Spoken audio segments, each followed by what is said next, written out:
उभं राहिलं पाहिजे. खरं तर निवडणूक लढायची, कुणी लढायची, कसं काय हे मी बारामतीतल्या या आग्रह धरणाऱ्या कार्यकर्त्यांची एकदा विचारविनिमय बैठक घेऊन त्यांच्याबरोबर चर्चा करून मी माझी भूमिका जाहीर करणार आहे. खरं तर आम्ही एक ओबीसी आंदोलक आहोत. आमचे प्रश्न आज सुटताना दिसून येत नाहीत. सत्ताधारी असोत, विरोधक असोत, त्यांच्या अजेंड्यावर कधी येताना दिसून येत नाहीत. आणि मी एक आंदोलक म्हणून या लोकशाहीमध्ये निवडणुका बिनविरोध करणं हे लोकशाहीला घातक आहे.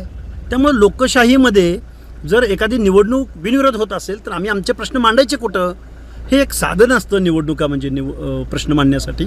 आणि जर पवार घराणं हे प्रोफेशनल राजकारण करत असेल तर आमच्यासारख्या आंदोलकांनी निवडणूक लढत काही प्रश्न जनतेसमोर घेऊन जाण्यासाठी मला वाटतं निवडणुकी एवढी दुसरी कुठली चांगली संधी असू शकत नाही.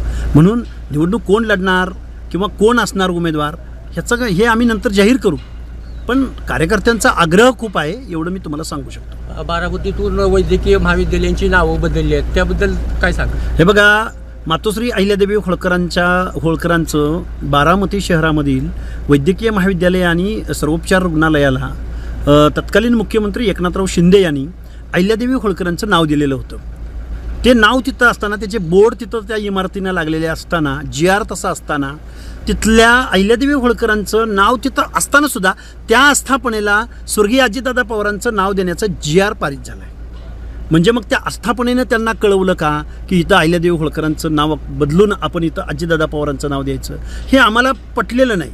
एकतर GR किंवा अहिल्यादेवींचं नाव देऊन 1 वर्ष झालं आहे. या प्रश्नावरती लोकांच्या भावना खूप तीव्र आहेत.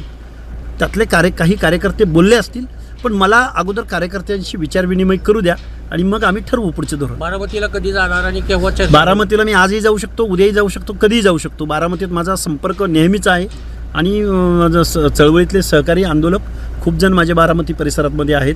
त्यामुळे मी आजही जाऊ शकतो, उद्याही जाईन, कार्यकर्त्यांशी विचारविनिमय करेन आणि मग आम्ही आमचं पुढचं धोरण ठरवू.